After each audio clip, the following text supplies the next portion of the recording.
calificas para ser legal. ¿Quieres saber? Solo llama al abogado Andrés Mejer. Y por supuesto de estos temas vamos a hablar con el abogado, el licenciado Andrés Mejer, a quien le damos la bienvenida. Licenciado, ¿cómo está? Dios le bendiga. Muy bien, Marilena, muchas gracias.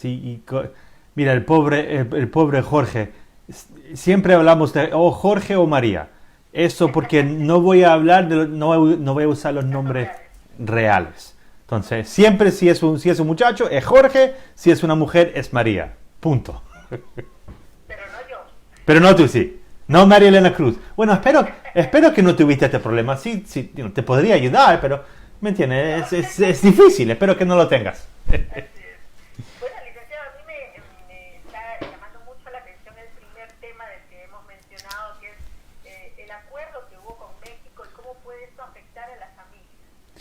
Entonces, primero, honestamente no es un acuerdo, es un acuerdo a seguir hablando con la intención de tener un acuerdo. Entonces, no siempre todo lo que Trump dice es totalmente verdadero. De vez en cuando él exagera bastante. Pero en este caso, mira, la parte importante es que México dijo que va a tratar de enforzar, deportar más inmigrantes a los Estados Unidos antes que llegan a los Estados Unidos. Entonces, como un mes atrás crearon un nuevo grupo del ejército, el ejército nacional, y decidieron poner 6,000 guardias de este grupo nuevo en la frontera con Guatemala. Entonces, eso es súper importante, pero de vuelta, todo depende en los detalles. No sé lo que va a pasar actualmente y no sé lo que van a hacer, honestamente. Lo que dijeron es, vamos a poner 6,000 personas allá, vamos a tratar de tener más gente y nos vamos a reunirnos en 45 días a ver cómo estamos. Ok, entonces hablamos de vuelta en un mes y medio.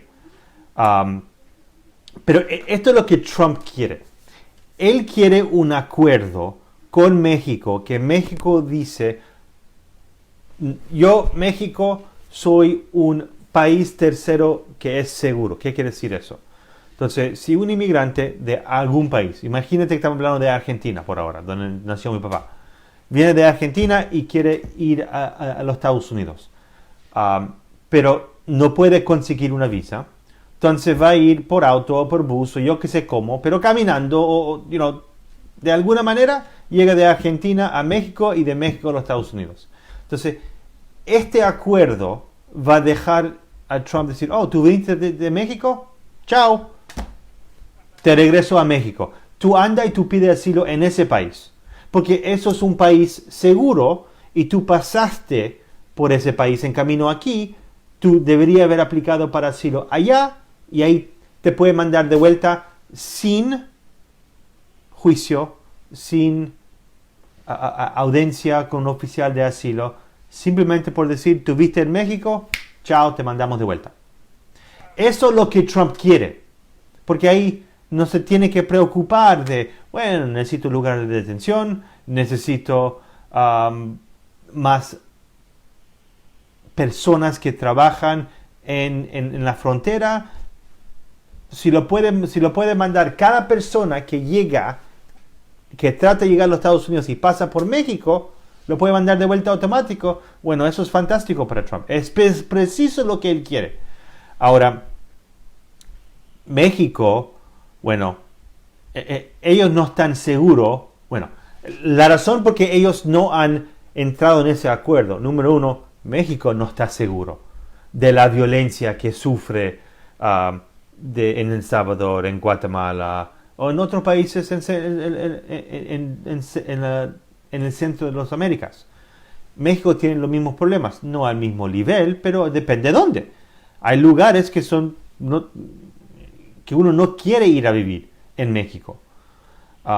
Número dos, ¿qué México va a hacer con la cantidad de inmigrantes que están entrando? ¿Me entiendes? Estamos hablando de más de 100,000 al mes ahora. ¿Cómo van a integrar tantos personas en la economía. Cuando gente de México están viajando a los Estados Unidos y otros lugares por trabajo, ¿cómo van a poder, dónde van a vivir? ¿Cómo van a trabajar? ¿Me entiendes? Es muchas personas para el país poder aceptarlo. Entonces, por esos dos motivos, hasta ahora México nunca ha hecho eso, y yo no pienso que México lo va a hacer, en mi opinión. ¿Me entiendes? Por eso dicen, vamos a seguir hablando. Voy a poner personas en la frontera. Entonces, ¿qué quiere decir eso? Si descubrimos que alguien es un criminal, lo mandamos de vuelta. Punto. Porque no queremos criminales en nuestro país tampoco. Si no, lo dejamos pasar. Y eso es lo que ha pasado hasta ahora. Ahora, no se sabe qué va a pasar en los días que vienen. Súper importante, porque tenemos que entender los números. ¿Cuántos inmigrantes están entrando? ¿Y de dónde vienen? ¿Y cuál es la diferencia? ¿Son jóvenes solteros, menos de 18, menos de 21 años? ¿Son familias o son mujer o hombre soltero? Esos son los tres grupos que Department of Homeland Security revisa. Entonces, en marzo entraron casi 93,000 inmigrantes, 92,840. En abril entraron 99,304 y en mayo 132,887. Y cuando uno ve las diferencias en las categorías, entonces los jóvenes en marzo 8,900, en abril 8,900, pero en mayo 11,507. Entonces, más jóvenes entraron en el mes de mayo que en cualquier otro mes en este año. Familias, y aquí donde hay la gran diferencia. La gran diferencia entre ahora y históricamente, porque históricamente no había muchas familias que entraban a los Estados Unidos, y se acuerdan como unos cuantas semanas atrás hablamos de cuál es el crisis en el border. El crisis es no los números de personas que están entrando, pero el número de familias que están entrando, porque no hay lugares de detención para familias y hay leyes que previenen que un niño no puede estar en la cárcel solo porque sus padres lo trajeron. A lo mejor sus padres cometieron un delito en traerlo, nuevamente no, si es la primera vez que entraron, pero es posible que hay un problema. Los niños no cometieron ese problema. Entonces, marzo, 53,208 familias entraron por la frontera. Eso quiere decir que se presentaron al borde, hicieron que era aplicado para asilo, o trataron de entrar ilegalmente y lo agarraron y dijeron, tengo temor de regresar a mi país. Entonces, marzo, 53,000 y pico. Abril, 58,000 y pico. Mayo, 84,542. Eso es como, yo qué sé, 60% más entre abril y mayo. Los solteros no ha cambiado mucho, pero también todo ha subido en el mes de mayo. Y con lo que vemos, junio es lo mismo. Entonces, abril 30,000 y cambio, abril 31,000 y cambio, mayo 36,000, casi 37. Entonces, entre abril y mayo, más de la mitad subo. ¿Qué quieres? Era como un poco menos de 100,000, ahora un poco más de 130,000. Entonces, más de un tercio de un mes al otro. Entonces, eso es lo que está pasando. Ese es el crisis que Trump dice que tenemos en el border. Y por eso quiere más dinero, quiere deportar más gente, quiere las mismas cosas que él siempre está hablando. Ahora, ¿cómo le afecta a ti y a tu familia? Bueno, si tú tienes familiares que quieren entrar a los Estados Unidos y viven en cualquier lugar en el sur de los Estados Unidos, es posible que si hay ese acuerdo entre México y los Estados Unidos, nunca van a tener la oportunidad para entrar a los Estados Unidos. La van a forzar a aplicar para asilo en México, no aquí en los Estados Unidos. Ahora, de vuelta, yo no sé cómo México beneficia con ese arreglo, menos que dicen, bueno, inmigrantes son un placer y va a ayudar a nuestra economía y van a crecer y hablan el mismo idioma. Entonces la vida va a ser mejor para todos en el futuro. Si México toma ese punto de vista, entonces no hay ningún problema, pero nunca lo ha hecho y no pienso que lo van a hacer ahora, pero uno nunca sabe. Entonces, ese es como le puede afectar. Los que ya están aquí, mira, si uno quiere salir de los Estados Unidos y va a visitar su familia en México y piensa que va a poder regresar por la frontera cruzando sin permiso, no es recomendable. Nunca ha sido recomendable.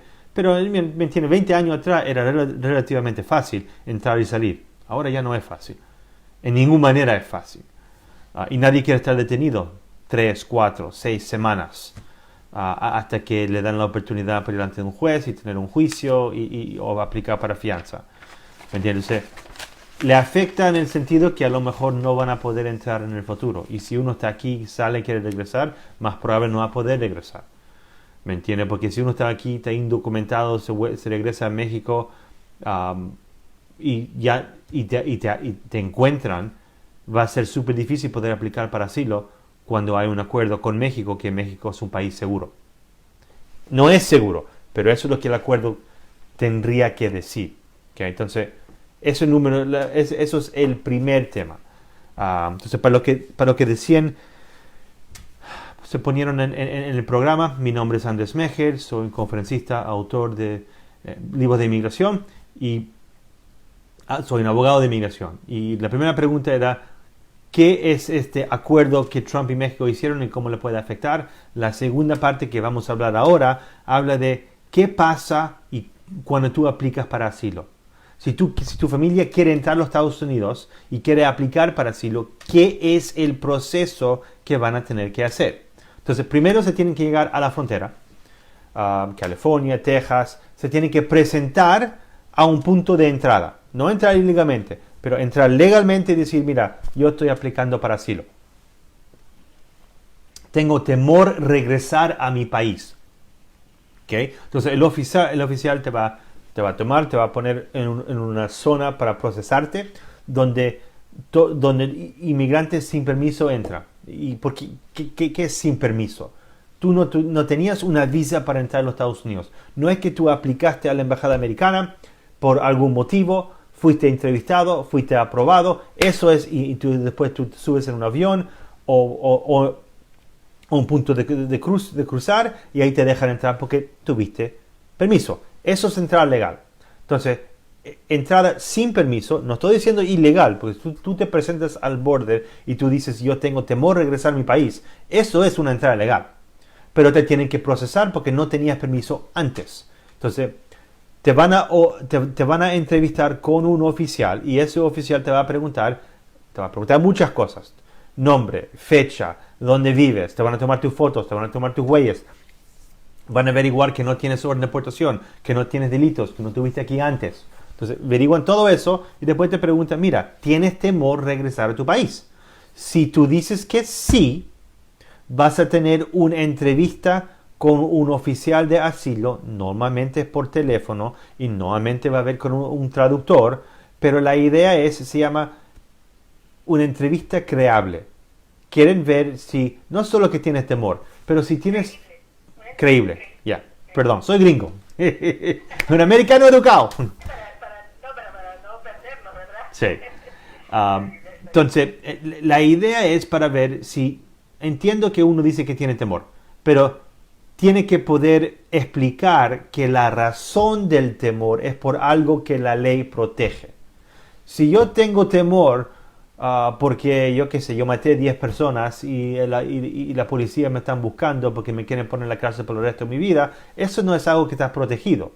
¿Me entiendes? Pero si imagínate que tú perteneces a un partido político y el partido en poder cambió y ahora tú y tu familia están en peligro, eso es algo que la ley protege. Entonces, tiene que ver si hay razón creíble para que yo podría poder aplicar delante de un juez y ganar. Entonces, y ahí ese oficial o me va a creer y me encontrarme creíble y ahí me va a poner en un proceso de deportación me van a dar una demanda y me voy a tener que presentar a corte y explicar al juez cuál es el motivo, traer mis pruebas, traer mis testigos y poder comprobar para quedarme aquí por el lado de asilo. Si no me cree, yo tengo dos opciones. Si dice, mire, tú no eres creíble o la ley no te protege a ti. Yo tengo dos opciones. Yo puedo aceptar lo que ese oficial me dice y ahí me deportan. O yo puedo decir, perdón, que con todo respeto, tú te has equivocado. Yo sé que la ley me protege. Yo quiero apelarlo a un juez. Y ahí te van a dar, poner en proceso de deportación, te van a dar una demanda. Ahora, es posible que no te dejan salir, que tú te quedas detenido. Porque de vuelta, esta ley está cambiando. Bueno, Trump quiere que cada persona que entre a los Estados Unidos se quede detenido. Eso es lo que él quiere. Hasta que uno gana su caso de juicio. Entonces, por ahora, si uno pertenece, si yo entro con mis niños, me van a dejar salir con ciertas condiciones. Si yo entro solo, me van a dejar salir a algún punto a lo mejor, pero nada es garantizado.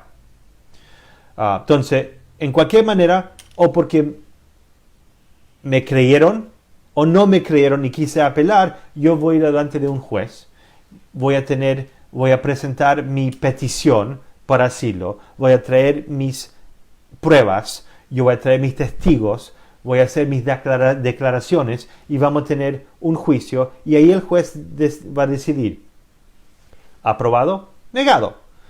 Si me aprueban, voy a conseguir estatus de refugio y un año después puedo aplicar para mi residencia. Si me niegan, bueno, me van a dar un orden de deportación. Ahora, ahí de vuelta yo tengo una opción. Yo puedo aceptar la decisión del juez y ahí me deportan, o yo puedo apelar a la Corte de Apelación para Inmigración.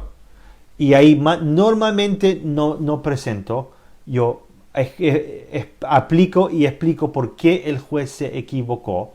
Y esa corte, de vuelta, está en acuerdo con lo que yo digo y ahí más probable regresa el caso al juez con ciertas instrucciones, o simplemente dice el juez está equivocado, tú ganaste y terminé, o me niegan a la apelación y ahí tengo de vuelta otra opción, aceptarlo y me deportan o apelarlo al nivel federal. Y si ahí también no me gusta y me lo niegan, puedo ir a la Corte Suprema si la Corte Suprema acepta el caso. Ahora, esto es un proceso largo. La gran mayoría de personas no apela hasta el fin, pero es posible. Mira, si yo estoy detenido, no me quiero quedar detenido por 3 años durante todo este proceso, entonces hay cosas que toman tiempo. Lo más que uno está detenido, lo mejor su chance de sacarlo por otras condiciones. Entonces, eso es el proceso. ¿Qué pasa si yo voy a la frontera y aplico para asilo? ¿O qué pasa si me encuentran cruzando y quiero aplicar para asilo? ¿Cuál es el procedimiento? Esa es la pregunta que recién contestamos. Entonces, por lo que veo que tenemos unos 5 o 6 minutos, vamos a tratar de hablar sobre Jorge relativamente rápido, pero mi nombre es Andrés Mejer, soy un abogado de inmigración, conferencista y autor de un libro Calificas para ser legal. Y tenemos este programa cada semana, los lunes a las 9:30. Y también estamos vivos en Facebook. Uno puede poner sus preguntas en Facebook o puede llamar directamente para hablar con nosotros, 888-888-0307. Ok, hablamos sobre Jorge. ¿Qué pasó? Él, años atrás, tuvo un orden de deportación, lo ponía en proceso de deportación, no se presentó a corte, ahí recibió un orden de deportación. Ahora está casado con una mujer, le llamamos María. María es ciudadana americana y él quiere aplicar para recibir su residencia. Ahora, Jorge fue recomendado a un abogado, no nosotros, un nombre que no voy a... Honestamente, la primera vez que escuché de esta abogada, y ella hizo, un error atrás de otro. Entonces, primero, alguien que tiene orden de deportación no puede automáticamente aplicar y recibir la residencia. Hay un problema porque inmigración hay muchas agencias. Cuando hay un orden de deportación, USCIS, que es la agencia que revisa peticiones familiares, no tiene jurisdicción para darte la residencia. Cambio de estatus tiene dos partes. Uno tiene que documentar que en este caso el matrimonio es real. Segundo es sus cambios de estatus. Entonces este abogado correctamente aplicó para documentar la relación. El error que hizo es antes que eso fue aprobado, antes de tener una entrevista, aplicó para hacer un perdón. Porque él está aquí muchos años sin permiso. Entonces ella aplicó para un perdón para que le aprueban el haber entrado sin permiso y haber mantenido su tiempo aquí. Ahora, le negaron el perdón porque la relación todavía no se ha aprobado. Le dijo, ok, entonces aplicó a reabrir su orden de deportación adelante de un juez de vuelta, antes que la relación ha sido documentada. Ahora, reabrir se puede hacer una vez en tu vida. Nuevamente, en tu caso, normalmente solo una vez. Y él lo hizo y el juez lo negó diciendo, pero la relación todavía no ha sido documentada. ¿Cómo yo sé que la agencia lo va a aprobar? Le negó la única opción que él tenía simplemente por no haberlo hecho en el tiempo correcto. Entonces, después de que todo esto pasó, le dieron una entrevista, el cliente perdió confianza, vino a hablar con nosotros, nos contrató el día antes de la entrevista. Entonces, obviamente no había nada que yo podía hacer entre 5 de la tarde y 9:30 cuando tenía su entrevista. Fuimos con la pareja a la entrevista. Directamente lo llevaron a ICE. Le convencimos a ICE que no lo detengan y le den tiempo para que inmigración apruebe su caso. Entonces, fuimos a la entrevista. El oficial dijo, necesitamos más pruebas. Sabía eso porque no había nada. Hizo la petición y algunas fotos y el acto de matrimonio, pero no había ninguna prueba documentando que eran un matrimonio real. Entonces, nos dieron 30 días. 25 días después mandamos el paquete, lo recibieron 27 días y después de 31 días, inmigración le negó la relación diciendo que nunca respondimos en tiempo. Y eso no era la verdad. Y teníamos comprobante que inmigración firmó los documentos 2 días antes. Hablamos con el supervisor y el supervisor dijo, Saima, vamos a reabrir un caso. Un año pasa. Estamos llamando, mandando cartas. Dice, mira, ¿qué es esto? Dijiste que lo ibas a abrir, no lo abriste. ICE ahora lo quiere deportar porque está diciendo que él no está haciendo nada con su caso. Fuimos, hablamos directamente con el supervisor de inmigración y también hablamos con su oficial de ICE. Ellos se comunicaron entre uno porque ICE tenía la documentación. Todos los documentos fueron a ICE y la otra agencia no pudo reabrir el caso porque no tenía los documentos. Entonces, en dejar que las dos agencias se comunican, los documentos fueron de ICE a la agencia propia. La agencia ahí reabrió el caso y ahora vamos a tener otra entrevista, vamos a dar con más pruebas y el proceso va a ir adelante. Ahora, entonces, en suma, el proceso es, cuando uno tiene orden de deportación y su esposa es ciudadano americano, tiene que documentar la relación. El momento que eso se aprueba, ahí puedo o reabrir la corte pero ahí tengo que defender el caso delante del juez y más probable va a ser un juicio. Entonces, en ciertas circunstancias eso es un beneficio, en otros es ridículo. Entonces, en el caso como este, que Jorge entró sin permiso, el juez no va a poder aprobar su petición en cualquier manera, entonces no vamos a reabrir delante del juez. En vez de hacer eso, vamos a hacer un perdón para que le perdonan haber tenido un orden de deportación. El momento que ese perdón está aprobado, y esa es la próxima cosa que vamos a hacer, ahí vamos a aplicar para otro perdón, para que le perdonan haber entrado sin permiso y mantenido aquí sin permiso. Entonces, hay dos cosas que lo causa ser inadmisible. Uno es el orden de deportación y el segundo es haber entrado sin permiso. Entonces, él... Puntos interesantes, licenciado, pero tenemos que tener en cuenta que si no lo hace a través de un abogado, un experto en inmigración, va a ser muy difícil. Totalmente. Esto es casi imposible. ¿Cómo uno va a saber cuál perdón? Son dos distintos. ¿Dónde va a aplicar? ¿Cuánto cuesta? ¿Qué son las pruebas? Porque hoy no hay lugar para error. Punto. Hace un error, te fuiste. Eso es así. Licenciado, el tiempo nos ganó. Tenemos que despedirnos y me queda la duda de saber